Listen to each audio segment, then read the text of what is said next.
Hello दोस्तों, नमस्कार। आपका स्वागत है आपका अपना यूट्यूब चैनल आरएलसी पाठशाला में। मैं कक्षा 12th के ऑप्टिक्स यानी कि प्रकाश की स्टार्ट कर देते।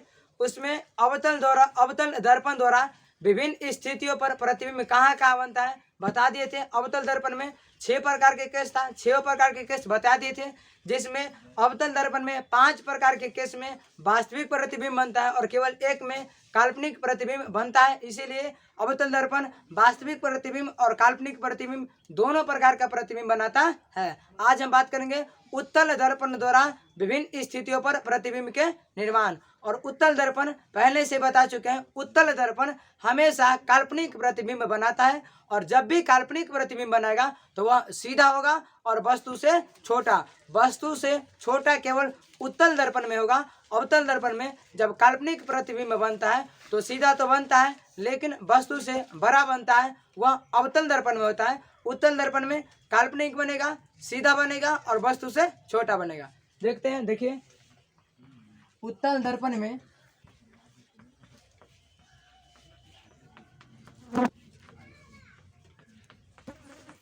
विभिन्न स्थितियों पर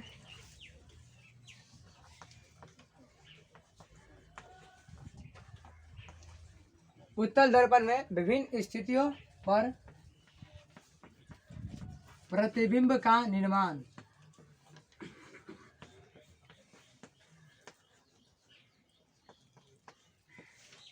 उत्तल दर्पण में विभिन्न स्थितियों पर प्रतिबिंब का निर्माण दो प्रकार की स्थिति रहता है, ध्यान से सुनेगा। पहला रहेगा जब वस्तु अनंत पर रहेगा, दूसरा रहेगा जब वस्तु अनंत और ध्रुव के बीच रहेगा। तो पहला बात करते हैं, जब वस्तु अनंत पर हो। देखिएगा,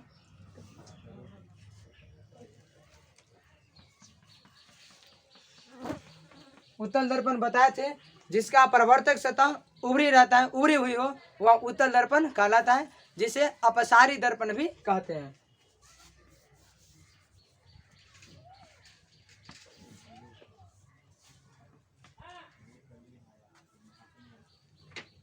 यहाँ हो गया पी मतलब ध्रुव। तो दर्पण की सारी दूरियां कहाँ से मापी जाती है? ध्रुव से। ऑब्जेक्टिव में मिलेगा, पूछेगा दर्पण की सारी दूरियां कहाँ से मापी जाती है? तो ध्रुव से। ध्रुव हो गया, यहाँ पर फोकस हो गया और यहाँ पर वक्रता केंद्र। वक्रता केंद्र बताए थे, ध्रुव और वक्रता केंद्र के बीच की दूरी वक्रता त्रिज्या और फोकस और ध्रुव के बीच की दूरी फोकस दूरी। वस्तु कहाँ रखा हुआ है? अनंत पर। देखिएगा, वस्तु अनंत से आ रहे हैं प्रकाश की किरणें।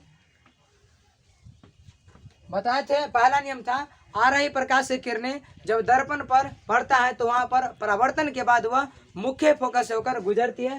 तो यहाँ पर हो जाएगा मुख्य फोकस और इधर से भी मुख्य फोकस और किरण लेते हैं तो यहाँ पर हो जाएगा और किरण इधर से फोकस पर। अर्थात कि जब वस्तु अनंत पर रहेगा तो प्रतिबिंब फोकस पर बनेगा, अवतल में भी या उत्तल में भी। जब वस्तु अनंत पर रहेगा तो प्रतिबिंब फोकस पर ही बनेगा। तो इधर बता रहे हैं, पहला एक पर बना यानी कि फोकस पर बना, दूसरा का वस्तु से बहुत ही छोटा बना, वस्तु से बहुत ही छोटा, तीसरा का काल्पनिक। और जब भी काल्पनिक प्रतिबिंब बनेगा तो वह सीधा होगा, अर्थात सीधा। तो पहला कंडीशन देखें, जब वस्तु कहाँ रहेगा? अनंत पर, तो बनेगा फोकस पर, वस्तु से बहुत ही छोटा, काल्पनिक और सीधा। यहाँ पर केवल आप वास्तविक और उल्टा कर दीजिएगा तो यह उत्तल दर्पण में होगा। उत्तल दर्पण में भी वस्तु जब अनंत पर रहता है तो बनता है फोकस पर, अब वस्तु से बहुत ही छोटा बनता है, लेकिन वहाँ पर वास्तविक और उल्टा बनता है। यहाँ पर केवल काल्पनिक और सीधा बनेगा क्योंकि दर्पण उत्तल है और उत्तल दर्पण हमेशा काल्पनिक और सीधा प्रतिबिंब बनाता है। अगला केस देखिएगा,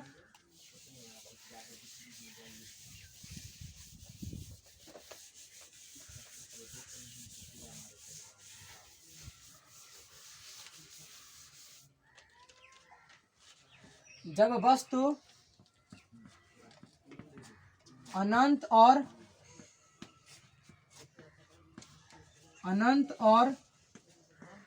ध्रुव के बीच हो।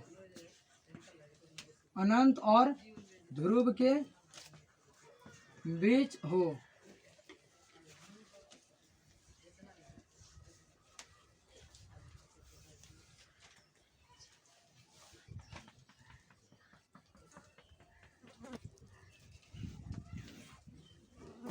पी हो गया, एफ और सी। बताए थे दर्पण के ध्रुव और वक्रता केंद्र, दर्पण के ध्रुव और वक्रता केंद्र के मिलाने वाली रेखा प्रधान अक्ष या मुख्य अक्ष कहलाती है। देखिए जब वस्तु का है अनंत और ध्रुव के बीच, तो अनंत यहाँ पर ध्रुव है और इधर अनंत, इन दोनों के बीच वस्तु है।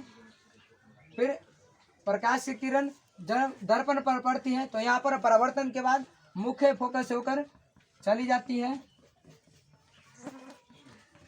उसके बाद दूसरा का नियम बताए थे, जब प्रकाश की किरण सी से जाती है और सी से आती है और सी से वो उसी दिशा में अर्थात उसी पथ पर चली जाती है। तो यहाँ पर देखिएगा ध्यान से,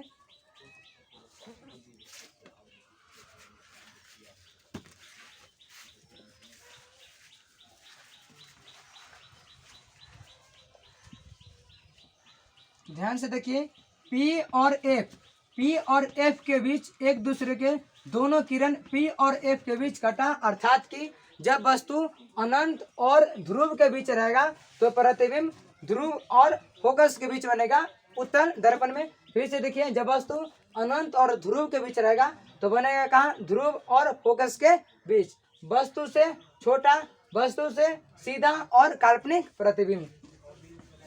इधर लिख देते हैं, पहला कहाँ बना, पी तथा एफ के बीच, तो पी तथा एफ के बीच। दूसरा था काल्पनिक, तीसरा होगा सीधा और वस्तु से छोटा।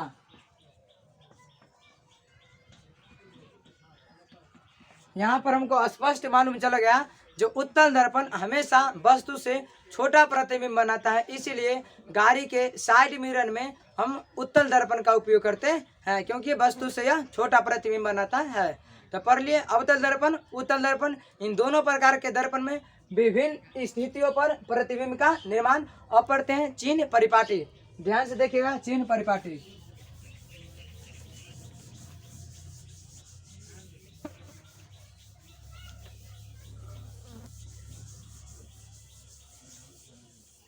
चिन्ह परिपाटी से पहले ध्यान से देखिए, ये पढ़े हमने 9th क्लास में, इसको बोलते हैं एक्स अक्ष और इसको वाई अक्ष। इसको बोलते हैं एक्स अक्ष, इसको वाई अक्ष, या एक्स नियामक या वाई नियामक। इसको भुज भी कहा जाता है और इसको कोटि। एक्स अक्ष को भुज और वाई अक्ष को कोटि। ध्यान से देखिएगा, और यहाँ पर होता है मूल बिंदु, यहाँ पर मूल बिंदु जिसका नियामक बोले तो या निर्देशांक बोले तो 0,0। तो मूल बिंदु का नियामक 0,0 और एक्स अक्ष को बोलते हैं भुज और वाई अक्ष को कोटि। तो मूल बिंदु से एक्स अक्ष की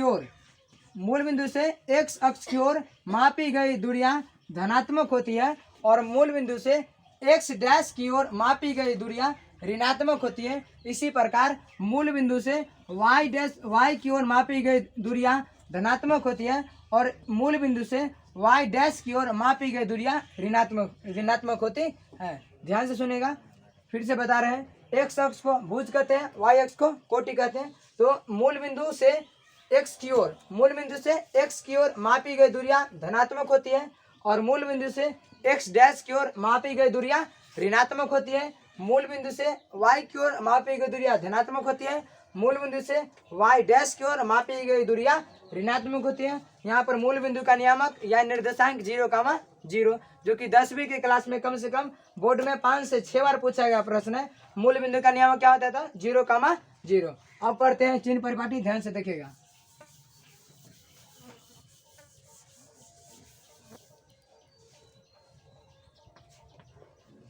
चिन्ह परिपाटी,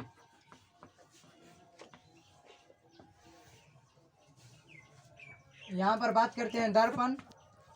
उसके बाद वस्तु दूरी को U से व्यक्त करते हैं, प्रतिबिंब की दूरी को V से व्यक्त करते हैं। प्रतिबिंब दूरी भी, फोकस यानी कि एफ, और वक्रता त्रिज्या आर। ध्यान से देखिएगा,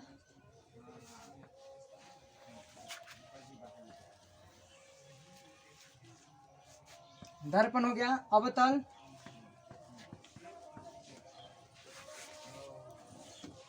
और उत्तल।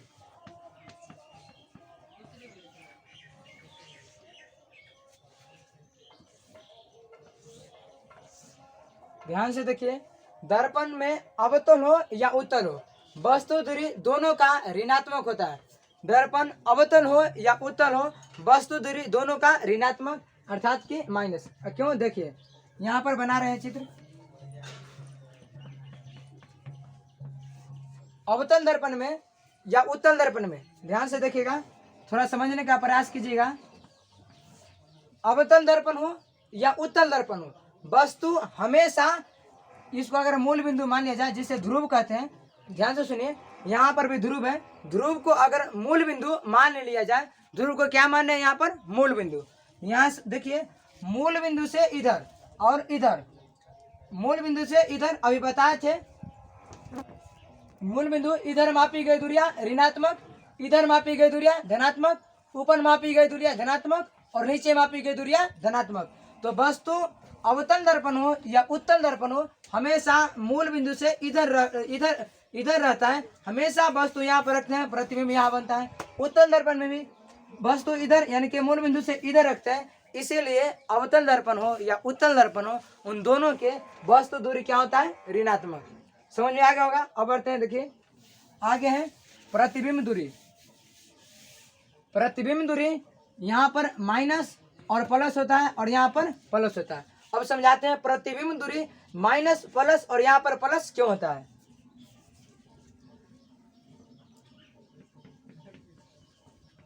अवतल दर्पण में ध्यान से सुनिए, इसको ध्रुव को क्या माना है अभी, मूल बिंदु। तो जब मूल बिंदु को मानते हुए वस्तु को इधर रखते हैं तो प्रतिबिंब इधर ही बनता है। ध्यान से सुनेगा, अवतल दर्पण में 5 प्रकार के स्थितियों में जब वस्तु को मूल बिंदु से इधर अर्थात कि मूल बिंदु से इधर रखते हैं वस्तु को, तो प्रतिबिंब भी मूल बिंदु से इधर बनता है। इसीलिए प्रतिबिंब दूरी एक में क्या होता है, माइनस। तो 5 कंडीशन में माइनस होगा, अर्थात कि जब भी वास्तविक प्रतिबिंब बनेगा तो प्रतिबिंब दूरी क्या होगा, माइनस। वास्तविक प्रतिबिंब बनेगा तो प्रतिबिंब दूरी माइनस। और यहाँ पर प्लस क्यों लिखे, देखिए ध्यान से, एक कंडीशन बताए थे, जब अवतल दर्पण में यहाँ पर P होगा, यहाँ पर F, जो P और F के बीच अर्थात कि ध्रुव और फोकस के बीच वस्तु को अवतल दर्पण में जब ध्रुव और फोकस के बीच रखते हैं तो उसका प्रतिबिंब दर्पण से पीछे बनता है, अर्थात कि यहाँ पर वस्तु रखे तो प्रतिबिंब कुछ यहाँ पर बनता है। तो इसको क्या माने है, मूल बिंदु। तो यहाँ पर देखिए, मूल बिंदु से इधर मापी गई दूरी क्या होती है, धनात्मक, इसलिए यहाँ पर क्या हो गया, प्लस। और उत्तल दर्पण में क्या होता है, हमेशा प्रतिबिंब इधर ही बनता है, तो इसलिए यहाँ पर क्या होता है, प्लस।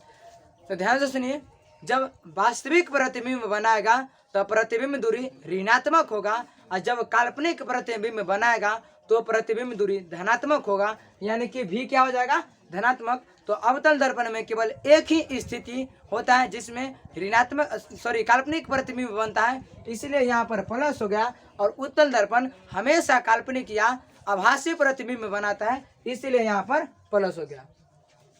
अब बात करते हैं फोकस दूरी। अवतल दर्पण की फोकस दूरी ऋणात्मक होती है। कई बार ऑब्जेक्टिव के रूप में पूछा गया प्रश्न है कि अवतल दर्पण की फोकस दूरी क्या होती है, ऋणात्मक, और उत्तल दर्पण की फोकस दूरी क्या होती है, धनात्मक। क्यों होती है, देखिए थोड़ा ध्यान से।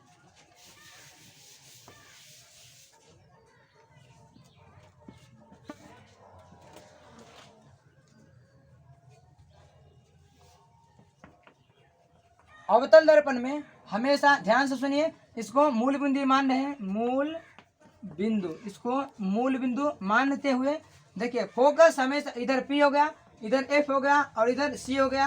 अब देखिए यहाँ पर मूल बिंदु से फिर इधर मापी गई दूरियां ऋणात्मक, मूल बिंदु से इधर मापी गई दूरियां ऋणात्मक, इसीलिए यहाँ पर क्या होता है, ऋणात्मक। और इधर ध्यान से सुनिए, वक्रता केंद्र भी क्या हो जाएगा, ऋणात्मक। P और C के बीच की दूरी को क्या बोलते हैं, वक्रता त्रिज्या, अर्थात कि R भी क्या हो जाएगा, ऋणात्मक। R भी क्या हो जाएगा, ऋणात्मक। क्योंकि यहाँ पर मूल बिंदु से इधर रखा हुआ है और मूल बिंदु से इधर मापी गई दूरियां सारी की सारी ऋणात्मक होती है, इसीलिए अवतल दर्पण के फोकस दूरी और वक्रता त्रिज्या दोनों के दोनों क्या होता है, ऋणात्मक होता है। अब बात करते हैं उत्तल दर्पण का। उत्तल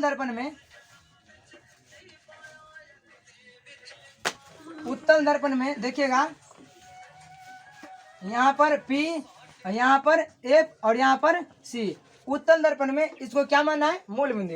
इसको मूल बिंदु मानेंगे तो इधर क्या हो जाएगा, फोकस, और इधर क्या हो जाएगा, वक्रता केंद्र। तो फोकस और वक्रता केंद्र के बीच की दूरी को वक्रता त्रिज्या कहते हैं। तो इसको क्या माने हैं, मूल बिंदु। तो यहाँ पर देखिए, मूल बिंदु से इधर मापी गई दूरियां क्या होती है, धनात्मक। मूल बिंदु से इधर मापी गई दूरियां धनात्मक। तो यहाँ पर भी इधर है सब, तो यहाँ पर फोकस क्या हो जाएगा, धनात्मक, और ध्रुव और वक्रता केंद्र, ध्रुव और वक्रता केंद्र के बीच की दूरी इधर हो गया, अर्थात कि r, यानी कि मूल बिंदु से इधर, तो क्या हो जाएगा, प्लस। तो उम्मीद करते हैं चिन्ह परिपाटी अवतल दर्पण हो या उत्तल दर्पण हो, समझ में आ गया होगा किस स्थिति में प्लस होगा और किस स्थिति में माइनस होगा। ऐसे याद कर लीजिएगा आप कि अवतल दर्पण में वस्तु दूरी दोनों माइनस, प्रतिबिंब दूरी एक में माइनस एक में प्लस, और उत्तल दर्पण में हमेशा प्लस। फोकस दूरी अवतल दर्पण में माइनस, उत्तल दर्पण में प्लस। अवतल दर्पण में वक्रता त्रिज्या माइनस और उत्तल दर्पण में प्लस। अवतल में माइनस, उत्तल में प्लस। समझ में आ गया होगा जे चिन्ह परिपाटी अवतल दर्पण में उत्तल दर्पण में किस स्थिति में माइनस होता है और किस स्थिति में प्लस होता है, समझ में आ गया होगा। अब बढ़ते हैं आगे, आवर्धन। देखिएगा आवर्धन क्या होता है, ये बहुत ही इंपॉर्टेंट है चिन्ह परिपाटी। न्यूमेरिकल प्रश्न में जब न्यूमेरिकल प्रश्न आता है तो उसमें चिन्ह परिपाटी का उपयोग बहुत ही किया जाता है, क्योंकि उसमें अवतल दर्पण या उत्तल दर्पण की बात करता है। कभी फोकस दूरी दे देता है, कभी वस्तु दूरी दे देता है, तब तो पूछेगा प्रतिबिंब दूरी, कभी प्रतिबिंब। तो इसके बीच एक रिलेशन होता है, दर्पण सूत्र बताएंगे। दर्पण सूत्र उससे पहले पढ़ते हैं आवर्धन, मैग्निफिकेशन, आवर्धन। ध्यान से देखिएगा, आवर्धन प्रतिबिंब की ऊंचाई, प्रतिबिंब की ऊंचाई और प्रतिबिंब की ऊंचाई और वस्तु की ऊंचाई को, प्रतिबिंब की ऊंचाई और वस्तु की ऊंचाई को, ऊंचाई के अनुपात को, ऊंचाई के अनुपात को आवर्धन कहते हैं। आवर्धन कहते हैं। प्रतिबिंब की ऊंचाई और वस्तु की ऊंचाई के अनुपात को आवर्धन कहते हैं। यहाँ पर वर्ड है अनुपात, पहले अनुपात समझाते हैं। देखिए, अनुपात का अर्थ होता है बट्टा। अनुपात का अर्थ क्या होता है, बटा। जैसे एग्जांपल 2:3 रहेगा तो उसको लिखेंगे 2/3। अब देखिएगा यहाँ पर क्या बोल रहा है, इसका इंग्लिश में होता है मैग्निफिकेशन, इसीलिए इसे स्मॉल m, इसे m द्वारा व्यक्त करते हैं, इसे m द्वारा व्यक्त करते हैं। फॉर्मूला होता है m बराबर -v/u। ध्यान से सुनेगा, बोर्ड में कई बार पूछेगा प्रश्न है। आवर्धन बराबर फॉर्मूला क्या होता था, -m/u। कब, जब दर्पण पढ़ेंगे तब। ध्यान से सुनेगा, जब दर्पण के बात करें तब आवर्धन के फॉर्मूला पूछे तो m बराबर -v/u। और जब लेंस पढ़ेंगे यानी कि प्रकाश के अपवर्तन पढ़ेंगे, उसमें जब लेंस के चर्चा होगा तो लेंस में पूछेगा आवर्धन, तो यहाँ पर v/u हो जाता है और दर्पण में -v/u। प्रतिबिंब की ऊंचाई और वस्तु की ऊंचाई के क्या है, अनुपात है। यहाँ पर एक और फॉर्मूला लिख सकते हैं, HI/HO। I मतलब हो गया image, image of height. HO मतलब ऑब्जेक्ट ऑफ हाइट। तो वस्तु के प्रतिबिंब की ऊंचाई और वस्तु के ऊंचाई, इन दोनों के अनुपात को क्या बोलते हैं, आवर्धन। ध्यान से सुनेगा, यह मतलब आवर्धन एक मात्रकहीन राशि है।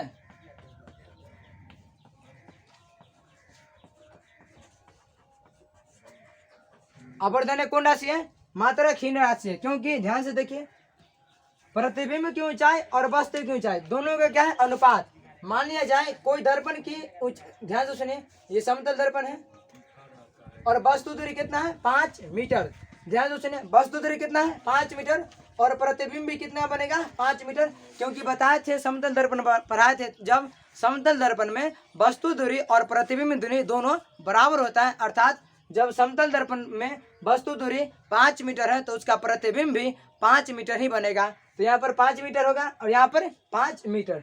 तो यहाँ पर मीटर देखिए, यहाँ पर यूनिट क्या है मीटर और यहाँ पर यूनिट भी क्या है मीटर। तो 5 मीटर बटे 5 मीटर, तो 5 से 5 कट गया और मीटर से मीटर भी कट गया, जो कि राशि अब नहीं व्यक्त कर रहा है कि कौन सा राशि में यह आवर्धन मापा गया है, इसीलिए यह एक मात्रकहीन राशि है, क्योंकि इसमें प्रतिबिंब की ऊंचाई और वस्तु की ऊंचाई दोनों की ऊंचाई जिस यंत्र में, जिस मापक में, जिस यूनिट में अर्थात कि सेंटीमीटर, मीटर, इन यंत्र में, इन मापक में मापा जाता है तो वह अनुपात के रूप में बांटा होकर कट जाता है, इसीलिए यह एक मात्रकहीन राशि है। ध्यान से सुनेगा, कोई भी राशि जब मात्रकहीन होगा तो वह उस राशि का बीमा भी नहीं होगा, अर्थात वह बीमाहीन होगा। लेकिन केवल एक अपवाद है, कौन को अपवाद में याद रखिएगा, कौन का मात्रक नहीं है लेकिन बीमा है, अर्थात कि ध्यान से सुनेगा, जिस यूनिट का, जिस उपकरण का आप कुछ भी बोल सकते हैं, केवल उसका मात्रक अगर नहीं होगा अर्थात मात्रकहीन होगा तो उसका बीमा भी नहीं होगा, अर्थात बीमाहीन होगा। तो ऑब्जेक्टिव में कई बार पूछा गया प्रश्न है 10वां में, आवर्धन का SI मात्रक होता है तो क्या होता है मात्रकहीन। आवर्धन का फॉर्मूला क्या होता है -V/U, कब यहाँ पर दर्पण में और लेंस में पढ़ेंगे, यहाँ पर V/U। उम्मीद करते हैं आवर्धन समझ में आ गया होगा। प्रतिबिंब की ऊंचाई और वस्तु की ऊंचाई के अनुपात को आवर्धन कहते हैं। M = -V/U, यह एक मात्रकहीन राशि है। जब मात्रकहीन राशि रहेगा तो वह बीमाहीन राशि भी होगा। अब बात करते हैं दर्पण सूत्र। दर्पण सूत्र वस्तु दूरी, फोकस दूरी और प्रतिबिंब दूरी। दर्पण सूत्र जो होता है फोकस दूरी, ध्यान से सुनिएगा, फोकस दूरी, वस्तु दूरी और प्रतिबिंब दूरी, इन तीनों के बीच में संबंध बताता है, जिसे दर्पण सूत्र कहते हैं। दर्पण सूत्र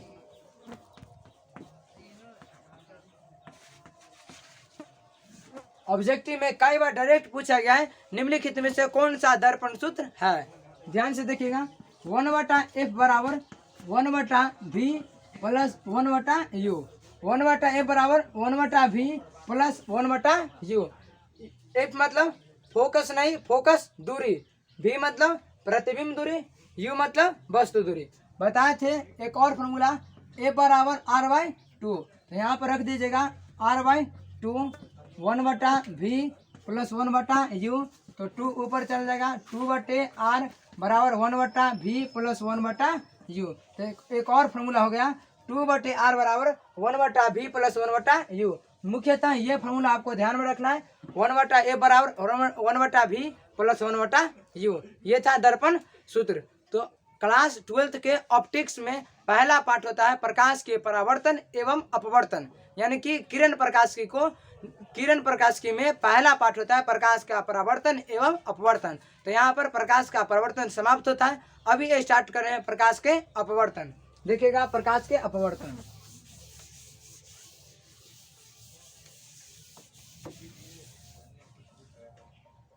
प्रकाश के अपवर्तन, रिफ्रैक्शन ऑफ लाइट।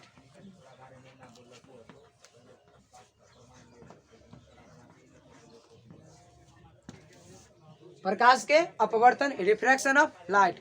ध्यान से सुनिएगा, प्रकाश के अपवर्तन से पहले, समझने से पहले 2 वर्ड समझिए, एक होता है विरल और एक होता है सघन। विरल और सघन। विरल मतलब जिस माध्यम में आपस में कण दूर दूर स्थित हो वह विरल कहलाएगा, और जिस माध्यम में कण आपस में सघन हो अर्थात कि सटे हो वह माध्यम सघन माध्यम कहलाएगा। तो सघन मतलब कण आपस में सटा होगा और विरल मतलब कण आपस में दूर दूर फैला होगा। अब बता रहे हैं प्रकाश के अपवर्तन। ध्यान से सुनिएगा, प्रकाश के अपवर्तन होता क्या है। प्रकाश के अपवर्तन में क्वेश्चन पूछेगा, प्रकाश के अपवर्तन में निम्नलिखित में से क्या नियत रहता है, अर्थात क्या अपरिवर्तित रहता है, क्या नहीं बदलता है। तो आपको याद कर लेना है आवृत्ति। आवृत्ति नहीं बदलता है, बाद बाकी सारा कुछ जैसे तरंग दैर्घ्य हो गया, आयाम हो गया। ये सब बदलता है किस में? प्रकाश के अपवर्तन में। लेकिन प्रकाश के अपवर्तन में आवृत्ति में कोई प्रभाव नहीं पड़ता है, अर्थात कि फ्रिक्वेंसी में कोई प्रभाव नहीं पड़ता है प्रकाश के अपवर्तन में। और प्रकाश के अपवर्तन में आवृत्ति को छोड़कर बाद बाकी सभी बची तरंगदैर्घ्य, उसके बाद फोकस कुछ भी रहेगा, केवल आपको क्या करना है, तरंगदैर्घ्य हो गया, आयाम हो गया, उसके बाद आवृत्ति। तो आवृत्ति प्रकाश के अपवर्तन में नियत रहता है, अर्थात कि अपरिवर्तित रहता है। उसके बाद तरंगदैर्घ्य हो गया, आयाम हो गया, इन दोनों बदलता है केवल आवृत्ति को छोड़कर। अब देखिए प्रकाश के अपवर्तन होता क्या है। जब प्रकाश की किरण एक माध्यम, और एक माध्यम को यहाँ पर समझेंगे विरल माध्यम। जब प्रकाश की किरण एक माध्यम अर्थात कि विरल माध्यम से दूसरे माध्यम अर्थात कि सघन माध्यम में, जब प्रकाश की किरण विरल माध्यम से सघन माध्यम में आती है तो वह अपना दिशा विचलित कर लेती है। यह घटना प्रकाश का अपवर्तन कहलाता है। लिख रहे हैं, उसके बाद चित्र की सहायता से समझा देंगे, देखिएगा।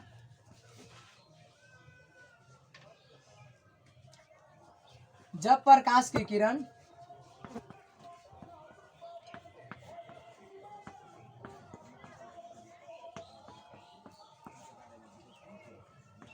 विरल माध्यम से, यहाँ पर लिख सकते हैं एक माध्यम से, विरल माध्यम से सघन माध्यम में, विरल माध्यम से सघन माध्यम में आती है तो वह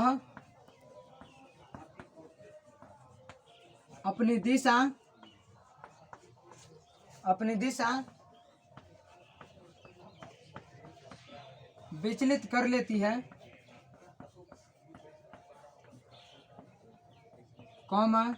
प्रकाश के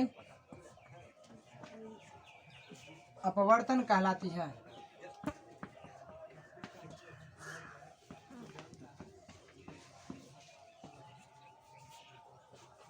इसमें मतलब प्रकाश के अपवर्तन में आवृत्ति पर कोई प्रभाव नहीं पड़ता है।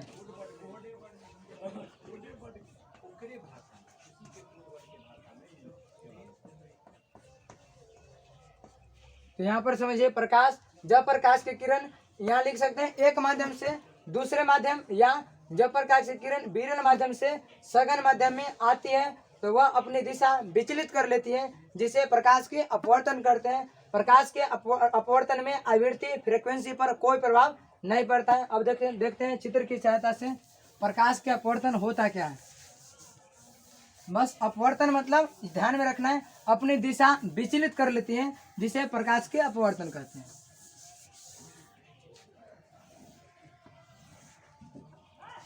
ये हो गया विरल माध्यम और ये हो गया सघन माध्यम।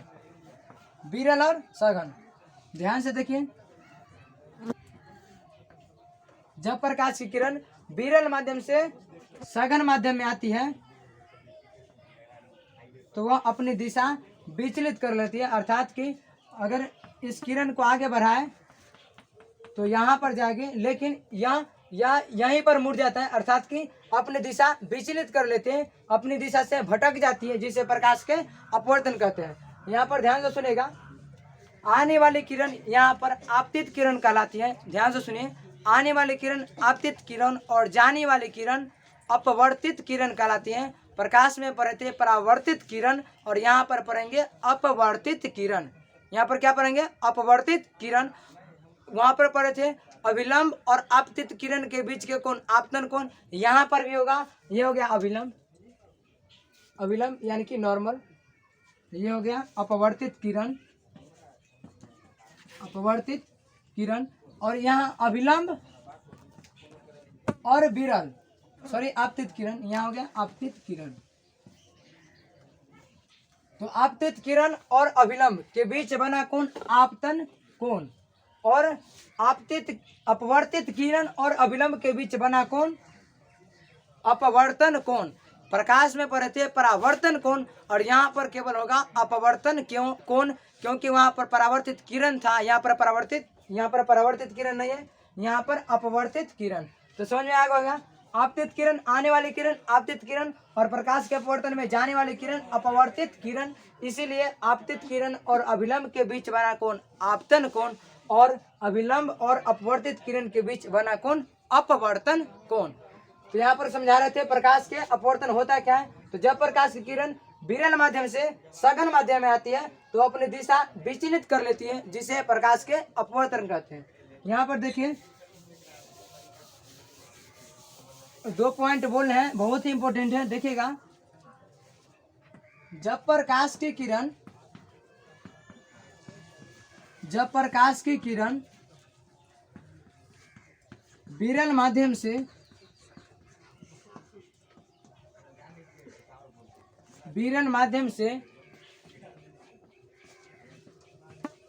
सघन माध्यम में जाती है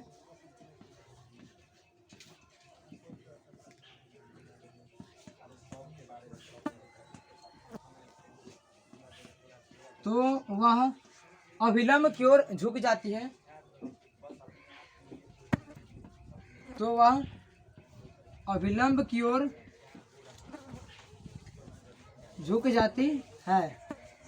बहुत ही इंपॉर्टेंट लाइन है, ध्यान से देखिएगा।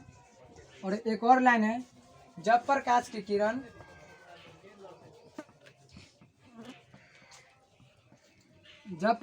किरण सघन माध्यम से विरल में जाती है, सघन से विरल माध्यम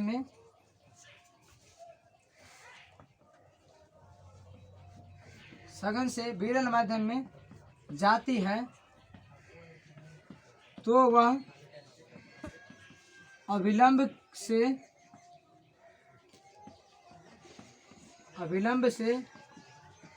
दूर हो जाती है।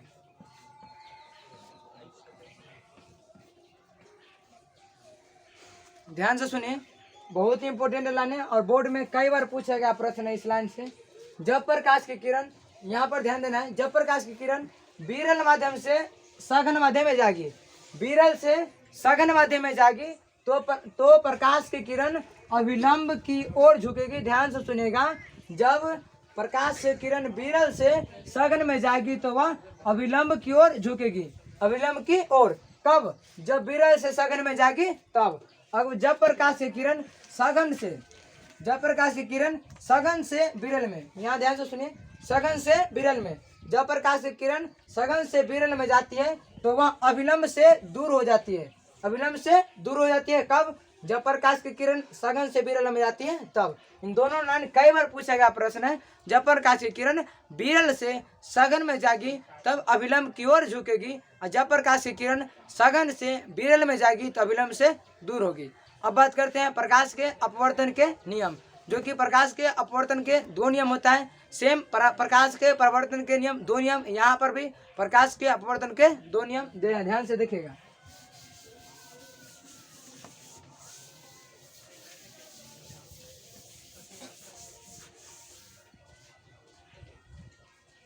प्रकाश के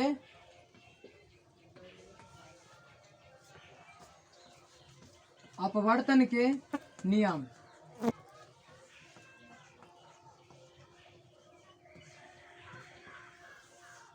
प्रकाश के अपवर्तन के नियम, दूसरा का नियम देखिए, किन्हीं 2 माध्यमों के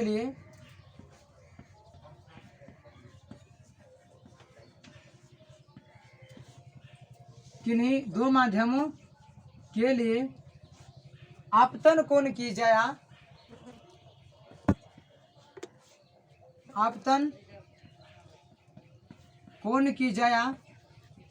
अब यहाँ पर जया मतलब समझेंगे साइन थीटा, तो यहाँ पर आपतन कोण है इसीलिए कोष्ठ में लिखते हैं साइन आई, तथा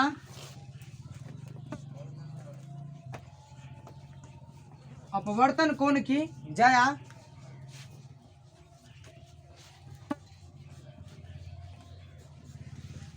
साइन, और यहाँ पर क्या है अपवर्तन कोण, तो लिखेंगे साइन आर का अनुपात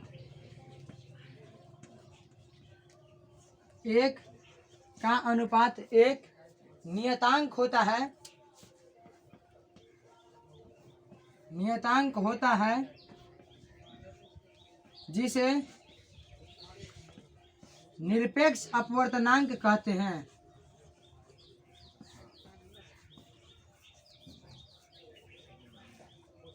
जिसे निरपेक्ष अपवर्तनांक कहते हैं, इसे ही स्नेल का नियम कहते हैं। स्नेल का नियम कहते हैं। तो प्रकाश के अपवर्तन के दूसरा नियम अर्थात कि किन्हीं दो माध्यमों के लिए आपतन कोण की जाए, ध्यान से देखिएगा और याद करने का प्रयास अभी कीजिएगा। किन्हीं दो माध्यमों के लिए, माध्यम क्या, दो को, क्योंकि यहाँ पर क्या था, विरल और सघन, विरल और सघन, इसीलिए किन्हीं दो माध्यमों के लिए आपतन कोण की जाया, और जाया मतलब साइन थीटा, जाया मतलब साइन थीटा, कोई जाया मतलब कॉस थीटा, टेंजेंट मतलब टेन थीटा, जाया मतलब साइन थीटा, कोई जाया मतलब कॉस थीटा, टेंजेंट मतलब टेन थीटा। तो आपतन कोण की जाया अर्थात साइन आई तथा अपवर्तन कोण की जाया साइन आर का अनुपात एक नियतांक होता है जिसे निरपेक्ष अपवर्तनांक कहते हैं। ध्यान से सुनिएगा। इसके बाद पढ़ेंगे अपवर्तनांक। अपवर्तनांक वहां पर जो पढ़ेंगे अपवर्तनांक, वह अपवर्तनांक होता है सापेक्ष अपवर्तनांक और यहाँ पर होता है निरपेक्ष अपवर्तनांक। ध्यान से सुनेगा। वहां पर अपवर्तनांक पढ़ेंगे, वह अपवर्तनांक सीधे होता है क्या, सापेक्ष अपवर्तनांक, और यहाँ पर जो अपवर्तनांक है जो निरपेक्ष अपवर्तनांक, इसे स्नेल के नियम से कहते हैं। स्नेल के नियम से इसीलिए कहते हैं क्योंकि प्रकाश के अपवर्तन के दूसर का नियम स्नेल नामक वैज्ञानिक ने दिए थे, इसीलिए इसे स्नेल के नियम कहते हैं। तो आपतन कोण की जया अर्थात की साइन आई और अपवर्तन कोण की जया अर्थात की साइन आर, इन दोनों का अनुपात एक नियतांक होता है जिसे निरपेक्ष अपवर्तनांक कहते हैं और इसे म्यू द्वारा व्यक्त करते हैं। इसे म्यू द्वारा व्यक्त करते हैं। देखते हैं अब स्नेल के नियम से।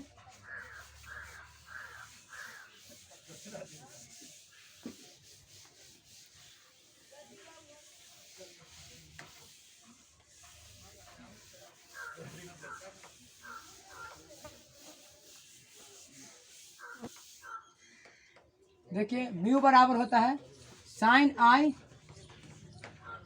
बटे आपतन कोण की जाया और अपवर्तन कोण की जाया, इन दोनों का अनुपात होता है, इसीलिए बटा हो गया साइन आर।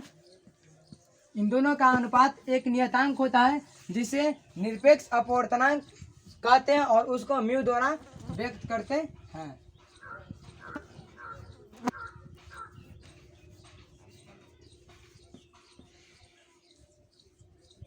तो कई बार पूछा हुआ प्रश्न है स्नेल के नियम से, तो म्यू बराबर साइन आई बटे साइन आर। तो आज पढ़ाए प्रकाश के अपवर्तन के नियम। अगली क्लास में प्रकाश के अपवर्तन के अनुप्रयोग पढ़ेंगे और वहाँ पर अनुप्रयोग पढ़ने के बाद फिर पढ़ेंगे लेंस, फिर अवतल लेंस, उत्तल लेंस, फिर उसमें भी देखेंगे विभिन्न प्रकार के स्थितियों के निर्माण।